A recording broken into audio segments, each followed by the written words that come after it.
All right, so this is the Drupal usability meeting for January 10th, 2017. And we collected topics ahead of the call, and we'd like to talk about workspaces and layout and panelizer. So let's start with the workspaces then. Okay, hi everyone. So I believe you've all seen this idea for workspaces, and especially for the switcher and the animations or the micro interactions here. So I don't want to talk about this, but about what actually happens when you click on the update and deploy buttons.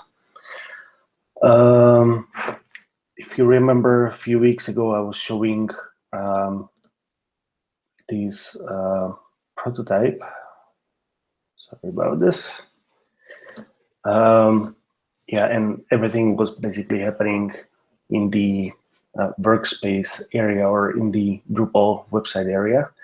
But with this switcher being in the outside tray, it would be logical to keep everything happening to updating and deploying workspace in this outside tray as well. So I would like to show you progress on that. So let's say we want to update the current workspace. So I click on update, and what I get is this progress bar on top. And once it's done, it would show message workspace was updated. And after closing the message, you will get back to the website.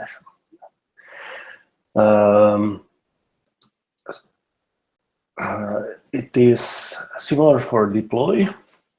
So when you click on deploy, it first updates your workspace. Then it checks. It's checking for conflict. If it finds any conflict, it will show you the error message. You can resolve conflict. And if you have multiple, you have links to previous and next. You can select either local or remote. So this is a simple version where you select local or remote version. And once you cleared out all of the conflicts, you can continue with deployment. And once content is deployed, it will show you a message. And if you noticed, it was orange before because the status was ready for deployment. And after deployment, it's green because it was deployed and there are no new changes on the on this workspace. So this is the progress which I have so far, and I have a few questions regarding this. First of all, any feedback or any major issues you see straight away?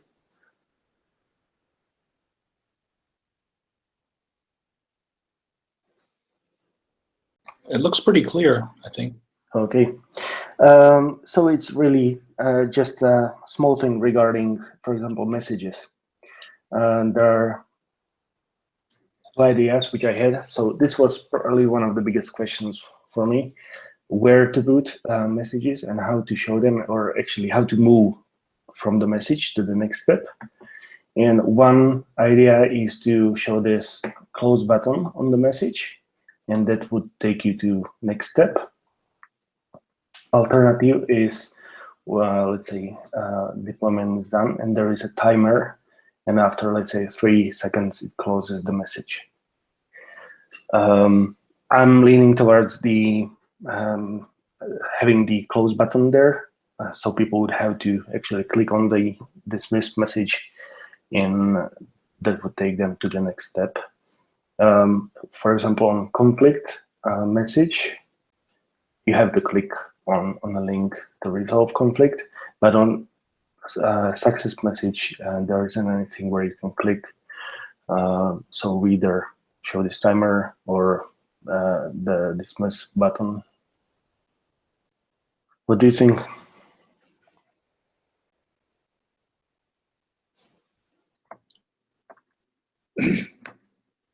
So it's, is there a reason? So one of the things about this, it came up, people were asking,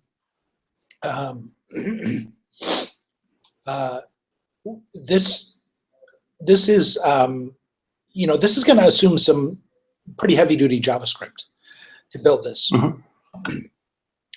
So I think that given that, that we have a lot of, that we don't need to take an approach that necessarily has such a linearity to it, like working within a standard Drupal experience would. So for example, you could have the updating running, and then not necessarily have that taking you out of flow. In other words, you could have one workspace that is updating or deploying, I'm sorry, Mm-hmm. With a progress bar, in like a little task window or something. And then you could go and navigate around other workspaces and you would still see that workspace deploying there, but it wouldn't stop, it wouldn't impede you from, from your standard flow. And then also, the success message doesn't necessarily have to be, it doesn't have to be linear. It can appear there wherever it's, mm-hmm. Sort of notification popping up somewhere. Yeah, exactly like a toaster pop-up that appears in front of stuff. Mm-hmm. That's a nice idea.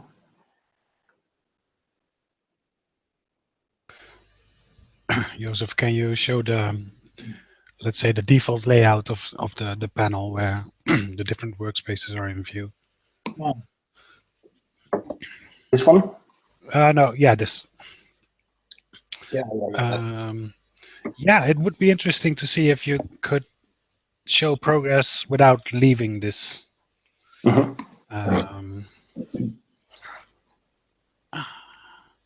And then, yeah, so we're on stage. So we're on the most left one. Yes. You sometimes no, see. You're on the most right one. Stage one is a different one. Yes, this is current workspace stage. Okay, I was linking them because of the same color. Yeah. Right. It could literally go right in the place where the deploy link is. That could just be replaced by a progress bar. Right exactly, mm-hmm. that kind of thing. Yeah. I mean, if we're going heavy-duty JavaScript. I mean, yeah, because we're going to have. I mean, this is going to be. People were saying, "Oh, wow! I mean, this is really cool. This is amazing." But it's like, it's going to bring back this framework discussion because, like, I don't know that we could do this with jQuery. Mm-hmm. Mm-hmm. So would it be, I would say, a distraction or anything like that when, so you would be able to operate these operations or run these operations on multiple workspaces, and let's say there is a conflict on one. Should just a pop-up notification just open somewhere, and or should it take you directly to that tab on the workspace and show you that this is where the conflict is? Yeah. So the thought that I had, Joseph, was that you see how you have your current workspaces tab, mm-hmm. Which is it's a separate kind of a panel, right? That's larger. Yep. So if you were going to be able to navigate around, then if you clicked on a different workspace, then it's going to replace that workspace in that panel. Mm-hmm. I think that would be wrong. I think what you would want to do is something like you collapse. If you have an open process, right, you would maybe collapse the current workspace up to the top, but keep it there with the progress bar on it, and then put your and say in progress, relabel it, relabel it as something other than current workspace, like running process or something like that. And then the current workspace moves down, or somehow repositions itself. And if you switch to a different workspace that you want to view, but some way, I mean, there are other ways to arrange the layout of it, or the structure, the sort of arrangement of things on the page. But the idea is just to not lose the workspace that has a running process in it. It shouldn't. It kind of shouldn't go away. And then when that process is finished, then the sort of if there's a conflict or a confirm that needs to happen, it appears in that same spot, in that same place. Okay, I have one idea for that. It's just one. It's just sort of one possible thought. Do other people think that that's necessary? I mean, I was going to maybe check. Do we know it's safe to let people fiddle around with other workspaces that maybe are in the same chain as the one that's having a process running? I mean, if it's deploying, I may not want to fool around with the one it's deploying to, right? Or so it would be useful to check if we can allow this freedom of switching while a process is running. Yeah. Can people deploy to two workspaces at the same time?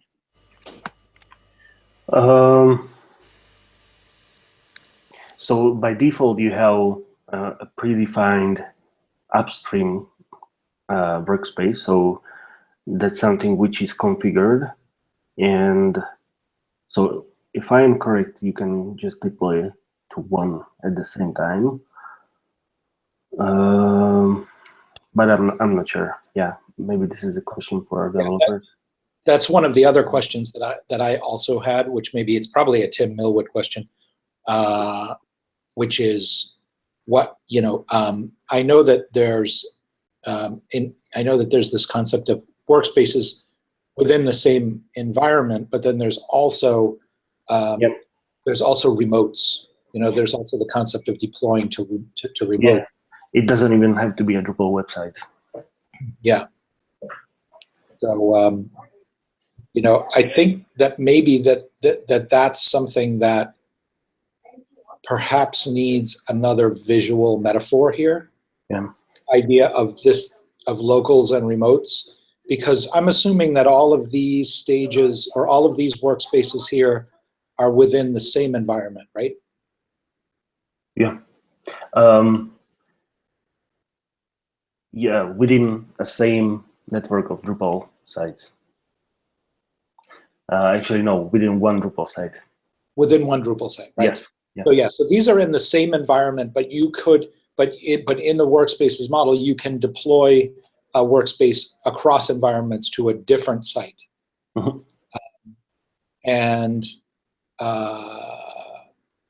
maybe there needs to be another visual metaphor for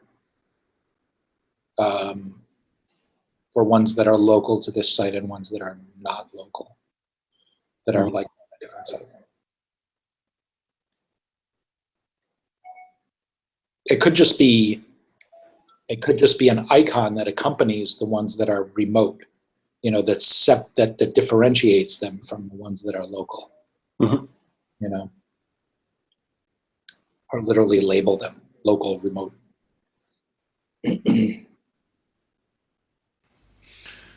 Is it useful to look at the current version of the design, which asks you to dismiss actual messages, if we have suggestions for if that workflow needs to be like that, if it needs to be linear? So the current implementation of workspaces? And the current design that you have, where I have to dismiss this one. Yes. What do we think? Does that need a manual button, or? Well, the only thing with the timed is that I think it's more subtle or maybe nicer, but some people may not notice that, especially if you would click between other workspaces between that.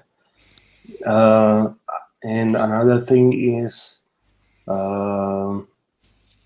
yeah, it's different basically from what we have at the moment with Drupal. But anyways, you don't even have that dismiss button. Okay. So in both cases, it's something different. Is it even the idea to show what was changed? Because right now we only see, yeah, success, and not like 222 items were updated. Yeah. So there will be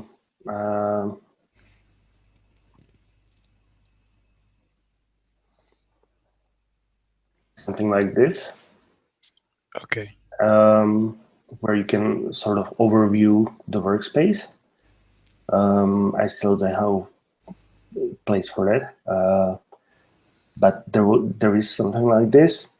But once it's deployed, it's actually like this. So there are no changes, and it can probably say or move this text. Right. So currently you show, currently you show what will be changed, but not what did change. Okay.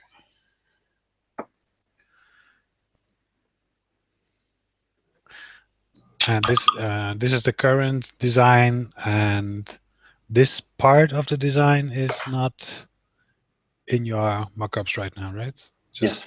Okay, just checking. Okay. Yeah. This overview, I mean, this will remain like this because it's basically a detail of your workspace, which you are using at the moment. But right now, I don't have any real way how to get there from here. Right, that's what I was wondering. Yes. Okay, yes. Because in previous version, it was, yes, so here to moderation.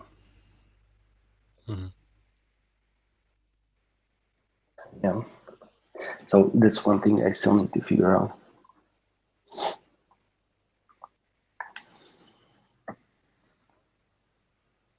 I have a small suggestion for the process when you discover that you have some conflicts. If you could go to the page or the place, yeah, just before when you discover exactly here, I would expect like something like a button or something like that shows you that you should do an action instead of just a link that says resolve conflict.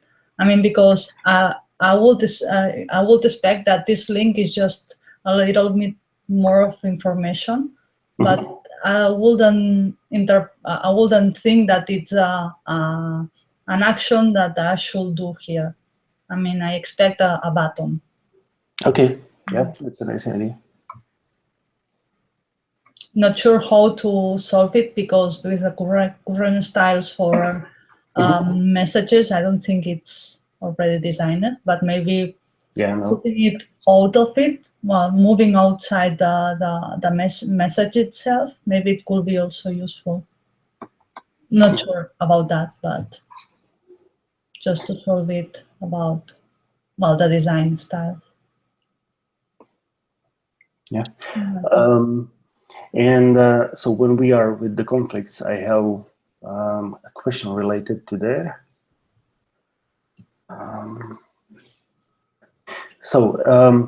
The information hierarchy or the organization of the pages, this is the information about that there is a conflict and you can move on.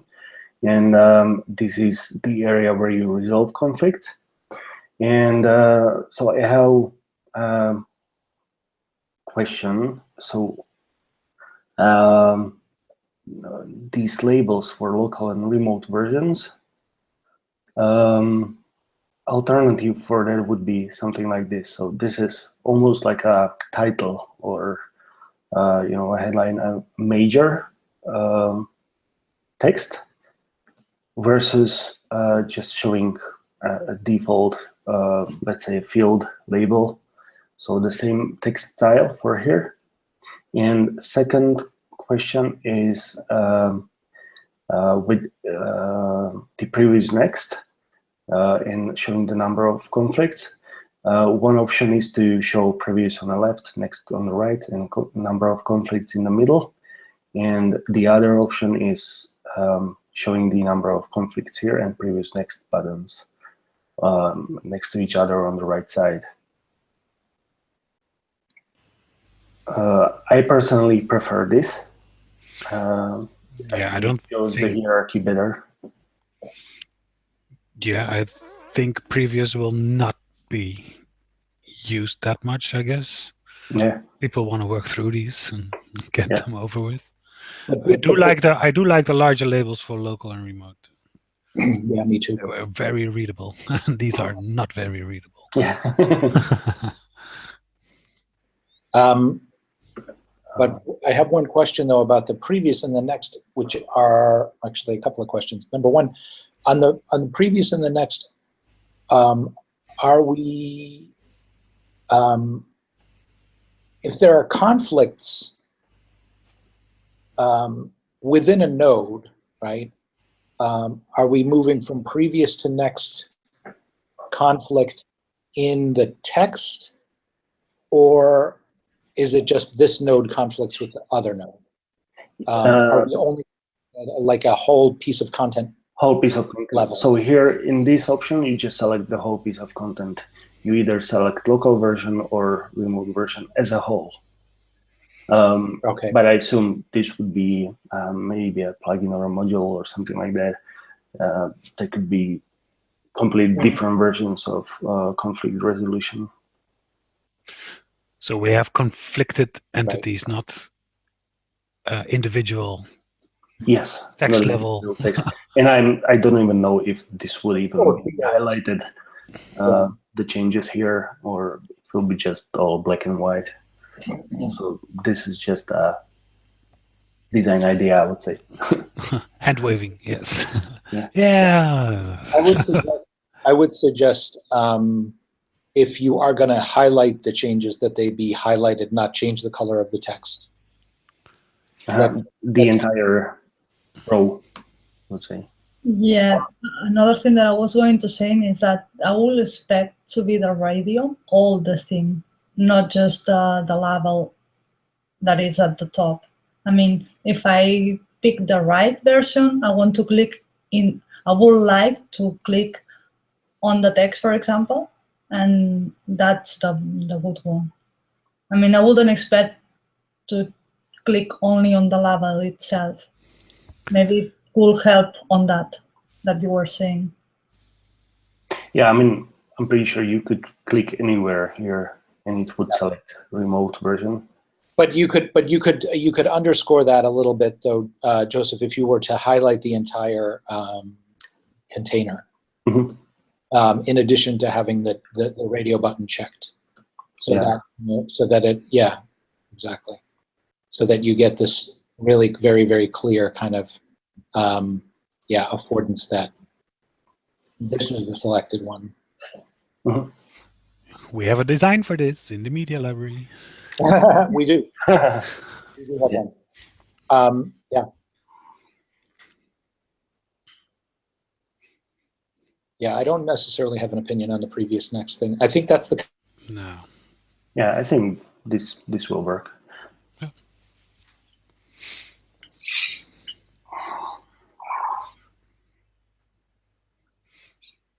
Okay. That's it from me. Unless you have any more questions. The only thing I've been wondering is in the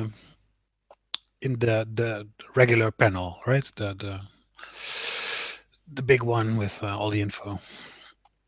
Yes, I always wondered why the update icon is the circular one and the deploy one is the arrow up.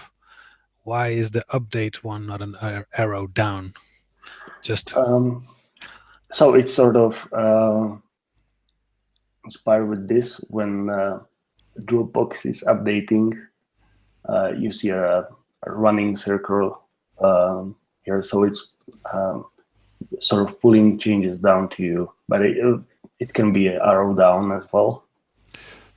It was, yeah, it's it's a smaller detail, but just it may help in clarifying what update is and how it relates to deploy, right? Update is getting downloading stuff, and deploying is uploading it somewhere else again. Deploying, yeah. You can be deploying. That's the this again, Roy. This is the tricky part of this because you can be deploying within the same environment. So I'm not necessarily uploading something. I could have two workspaces in the same environment, and I'm deploying from one to the other. But then I could also be deploying to a remote, in which case it is upload. It upload is more appropriate. Right, but I'm sending, right? It's just to make a stronger distinction and relation between receiving and sending. Well, I guess. With update, you are always pulling changes from upstream, and with deploy, you are pushing to upstream. Yeah. So right. Regardless of arrow down and up, regardless if it's local or remote. Right. Okay. Yeah. Cool. Just a thought. Thanks, Joseph. Cool. Thanks. That's awesome. Okay, so so let me share my screen. I can show you guys some of this stuff. So in a previous design review meeting, we had where is the screen share? Again. In a previous design review, we had discussed layout prototypes are ways of getting layout in place. And I had some prototypes around that, and I was making some improper assumptions with my prototypes that layout plugin in Core was going to get us, or that field layout in Core was going to get us in place node layouts, per node layouts, right?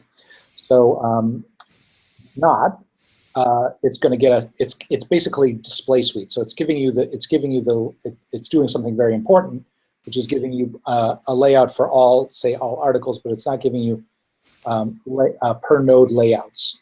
So we discussed, we talked about that, and and some people brought up the fact that Analyzer is actually quite close to being stable for Drupal 8.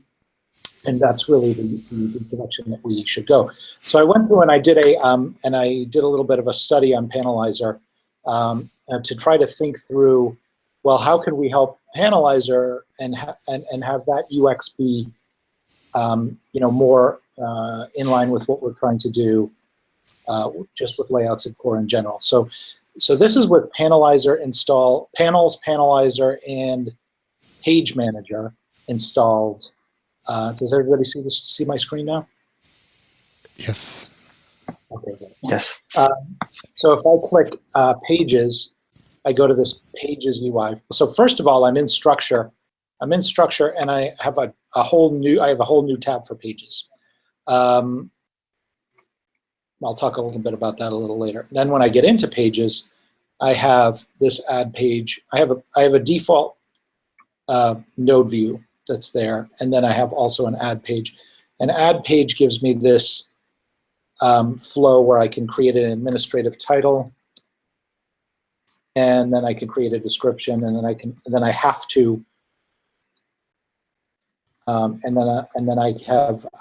I can choose from block page, status code, or panels. Let's do panels. And I'm not going to do anything with these. These are some more advanced things. Then I'll just click Next, and now it gives me the opportunity to configure a variant. I'm going to keep the label that's there, and then I have this builder. So I have standard, which I'm not sure really what that is or what it means. And then in-place editor, let's choose in-place editor because that sounds user-friendly. And now I have previous and next buttons to move on from here. Incidentally, if I use the previous button, notice that when I go back, my administrative title is now grayed out. So Let's do next. I understand why that is, and it's interesting, but you know, Also, it's not aligned properly. yeah, it's kind of messy. So in-place editor for my builder, and then I'll click next. And now I have a choice between layouts. I can choose 1, 2, bricks, all of these different kinds of layouts. So let's choose 2-column layout. And I'm going to click next. Now I have a place where I can add blocks to my layout. And I can also, I'm just going to call it page title. Going to add blocks. Incidentally, so what happens here is if I add, say I add my page title block, right? And then I add another thing. Say I add my main content from system to, I can add that to the right side.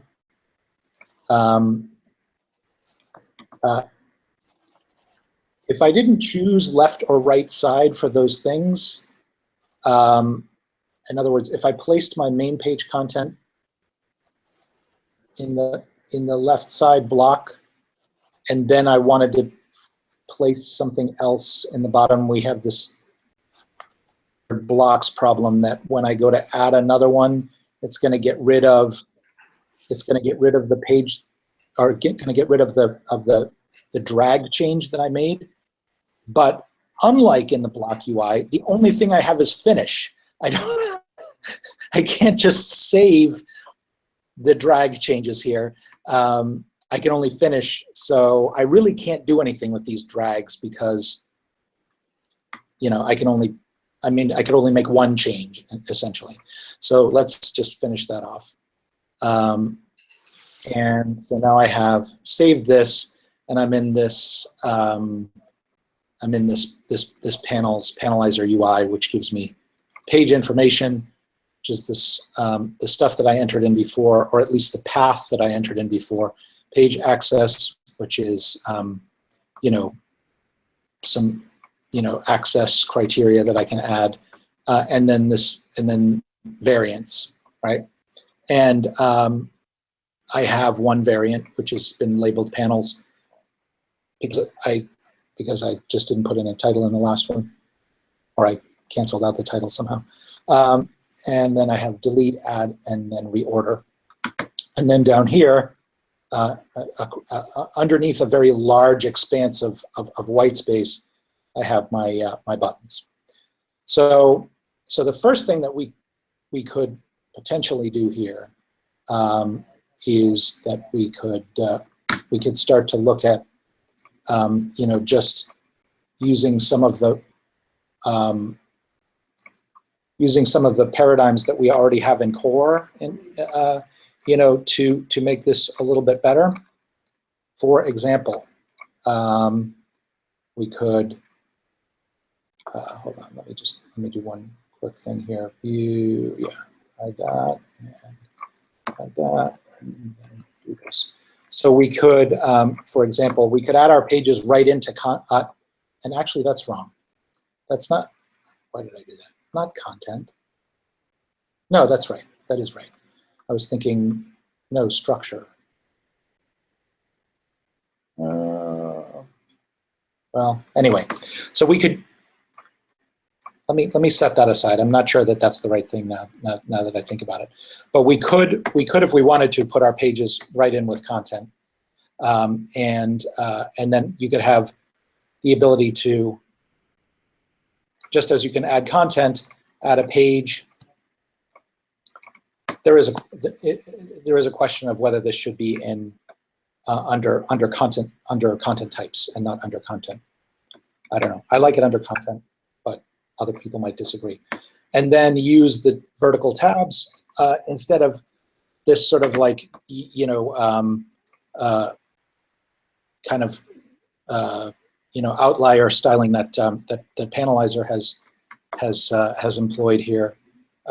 We could use the standard vertical tabs classes that we already have, and then rather than having this sort of interstitial phase where you enter in the basic information and then you continue on, just put it all in the same flow, and then we save and add variant. So we have page, and then one of the things that really should happen here, by the way, is that when you enter the page, you automatically populate the machine name, which is awesome. It's a great improvement that we created. You should also automatically populate the path. You would probably be able to change it, but why not just automatically populate / whatever I put in up here as my path so that people don't have to do that. And then I have this use admin thing here as well. And then I could, if I click save and add variant, I could just go into a new variant thing here. Now here, rather than having this, this delete page, add variant, reorder variants, way over here on the right-hand side, and then this, which is kind of an outlier thing. Why is that? It's really a button and an operation that belongs down here and not up here. We never do things like this. We can have the delete here, and then add variants, and then use the add or reorder classes and behavior that we already have from views. So we already have this add reorder drop button in views and a label and table striping on the various different variants that we have, and we could bring that into play, and then you could have multiple different variants that when you clicked on them could open up perhaps another kind of a window. So that's kind of all I got as far as I got with that before I thought to myself, all right, well, this is great. This is using more kind of core usability paradigms and actual sort of CSS that we've already written and that we don't have to rewrite to kind of make this a cleaner interface. But why don't we think about this in a different way? Why don't we think about this in a more immediately in place and outside in way? So imagine, for example, instead we have, I go into edit mode with settings tray, and then I have an add page link here. And then when I click add page, right, then the content that I have here, in my main content well goes away, and I have this affordance for something's going to go here in this page. Then I go through the same flow, but my entire flow is instead in the settings tray. I add the page name here, and I have my machine name automatically added, and then I added my path here and a description. Then I click save and add variant, and my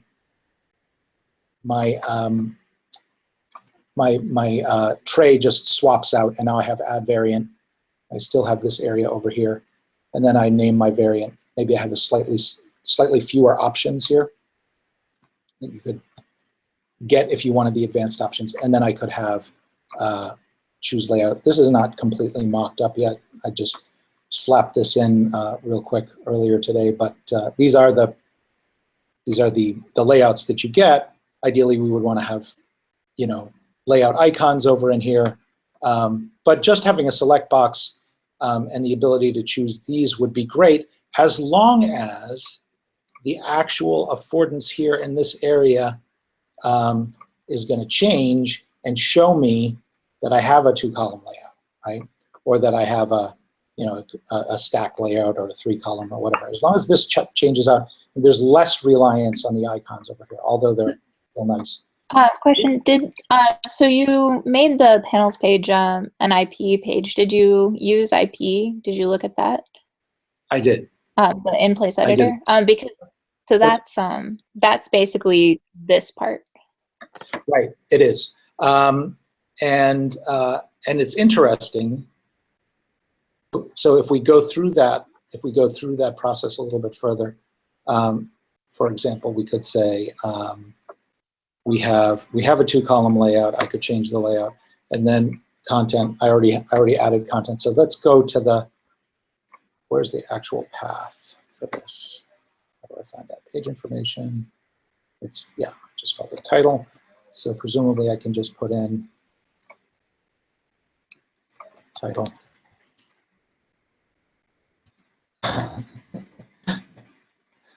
No such luck. Update and save maybe, and then do it. Let's see if that works.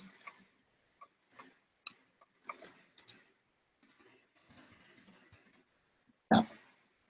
So this is the 8.3.x alpha. So there's probably some bugs still here, but in any event, I think a lot of you are probably familiar with the IP experience, which is that you get across the bottom, you get a tray, and then you get a little bar of tools that are inside of that tray. But the problem with that is that it's kind of out of sync with the place block experience that we've been working on, where we have, where we have the blocks like so, and then following that, when you place your block, we actually already have a patch where the block configuration form appears in the tray as well. So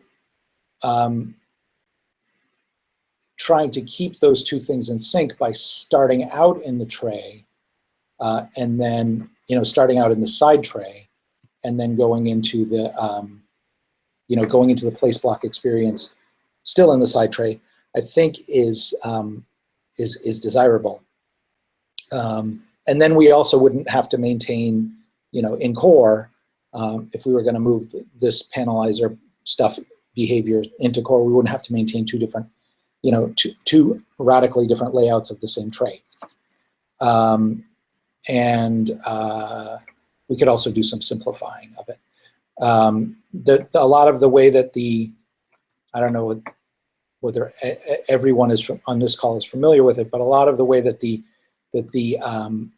panels and panelizer module and IPE chops up all of the all of the blocks that you might be placing into their little subcategories, is well-meaning, but the subcategories are very difficult to understand what they are, so it doesn't really add much value.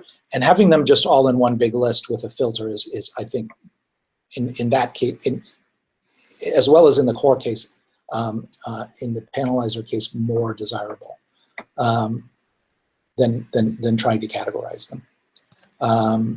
So that's basically it. So once you placed a block, then you would see your block much as you do today, and then you would in panels IPE, and then you'd get the configure block options that would look more like. I have another page where they appear. Where the heck is it? Here, it's this. You have this. Basically, you have some of it's chopped off, but you have regional as well down here. So this is actually CSS work that I very recently did to the appearance of vertical tabs in the settings tray. So we'd get this nice, slightly larger settings tray that Ted configured in that patch, and then also these the vertical tabs. That's a patch it will probably hopefully make it into 8.3. But then when we think going forward, if we have that kind of stuff, why not use it? Why not bring it into play? And in fact, when you see the IPE, and I have a mock of it, or I have an actual screenshot of it somewhere here, but well, maybe not on this page. But when you have the IPE open across the bottom, and then you configure a block, it takes up more than half the screen. It comes up like this high, and then shows you the block configuration options kind of in the middle and not really sort of utilizing the sort of left to right space. So I think having it in the, having it in the tray means that in the side tray is going to mean that you'll still be able to see the block that you're configuring while you're configuring it, and you're not going to lose context. Kevin, with 7 minutes to go, what would you like feedback on? Oh, good point. Yeah, so basically, the second, I'm really interested in what people think about the second bunch of designs around doing it in place. I mean, we can obviously we can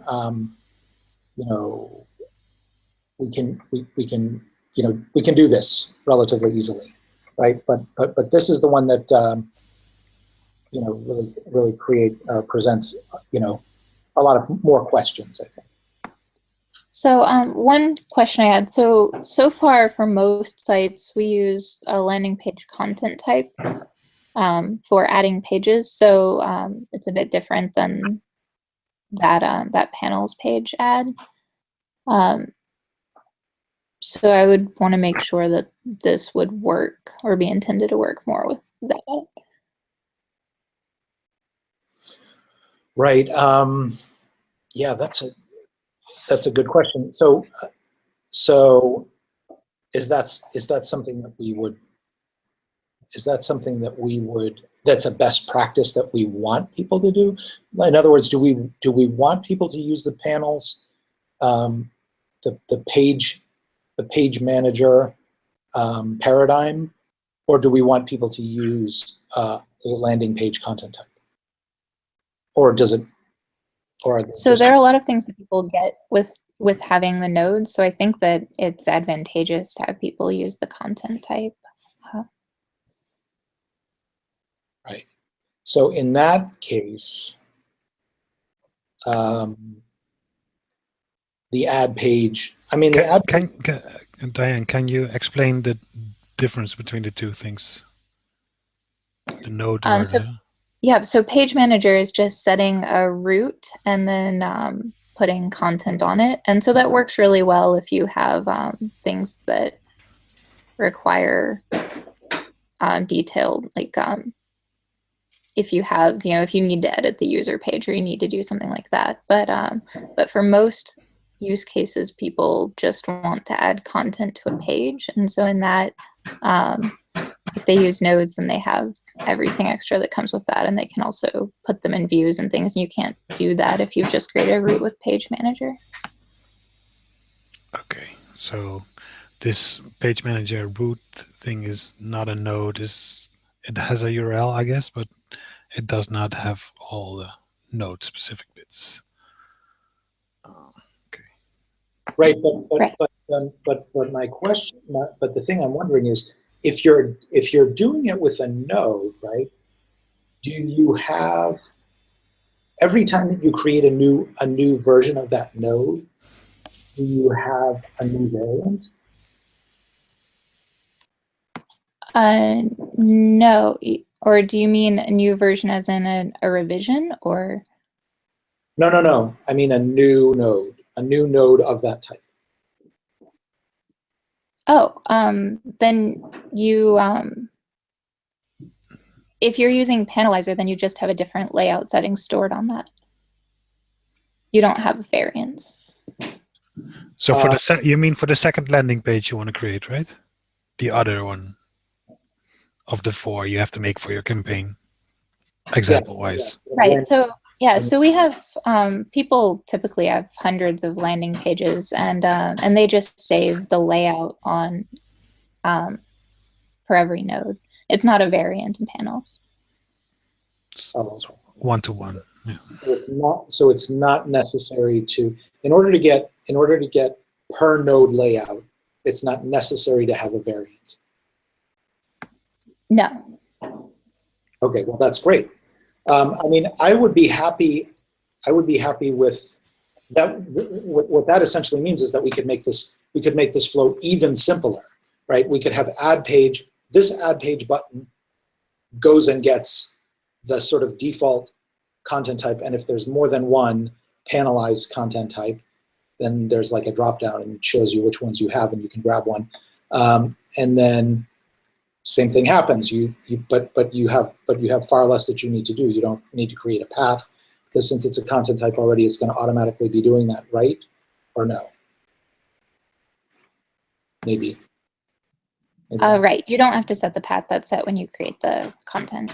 Right. You don't have to set the path, and then you can just we don't have to worry about the save and add variant flow at all. It's literally just then save and add layout, right? Mm-hmm. And then the user can choose the layout, and then boom. Then they. And usually we have a default layout set. So if they're using IP, then it automatically uses the default layout, and then they have the layout tray available. So we could use a similar pattern. Mm-hmm. Yeah, that would be cool. So what do we not get? As in, what does Page Manager and variants give us that we not have with this one? Because it sounds very logical to go with the flow we're discussing right now. I think it's like what Emily said. It's like if you want to lay something out that doesn't have a default content type already that is panelized, like a user page or like a taxonomy training page or like some other kind of thing. Yeah. Page Manager is really good for programmatic routes where you need to do some really custom things with that, but not as much for content. Okay, so there basically also two worlds of use cases. I mean, people will think about them the same, I guess. But so the Page Manager one then sounds more like the template or master page for many instances, whereas this landing page is one landing page, right? I mean, we have a template for that as well through the landing page content type, I guess. But yeah, one individual instance of a landing page. But also so that would mean that we would need. Does Panelizer have does Panelizer provide you with a default a landing page content type, or do you have to make one yourself? No, you make the landing page content type and then select that it's panelized. Right. Yeah, I think having a default one would be valuable. Do other people agree with that, or? That's a design principle we're trying to follow for Drupal 8, right? Introduced for and apply to as much of these things as possible. Having a smart default. Something that I think I've maybe you already explained it, but I lost it, is if you, for example, already have your blocks inside your panels and want to jump back to change the layout itself, how do you jump from one place to another, from one display? How do you change the layout when you are with the inline editor stuff for blocks? So in this model, my assumption would be that once I have something here, right, that this affordance is going to be different than the standard block ones, right? Mm-hmm. So that I would have, right, I would have like the way I've made it red here, for example. Yeah. I would have the same kind of thing. Once I had made it, you know, once I had built, say this was a, or actually this one, imagine that this was a layout, right, that was already populated with stuff, which it's not, but, you know, then I would just have this, and then once I click this, then it's going to give, that's like clicking, it's exactly like clicking the edit button in Panels IPE. Now, we would have to figure out a way to deal with the multiple tabs that Panels IPE gives you in this format. But they could literally just be expanding and collapsing details and summary elements like this. Like you have layout, like you have, you know, basic panel information, layout, et cetera, et cetera. Okay. Okay. Does that make sense to you, Emily? Yeah, so one mock-up that I had for some of this had a kind of submenu that has a change layout and a few other pieces that are kind of what we have in IPE, so that you could easily get to that, and you'd have kind of clear settings in the edit mode, where right now in that mock-up you have place block and add page.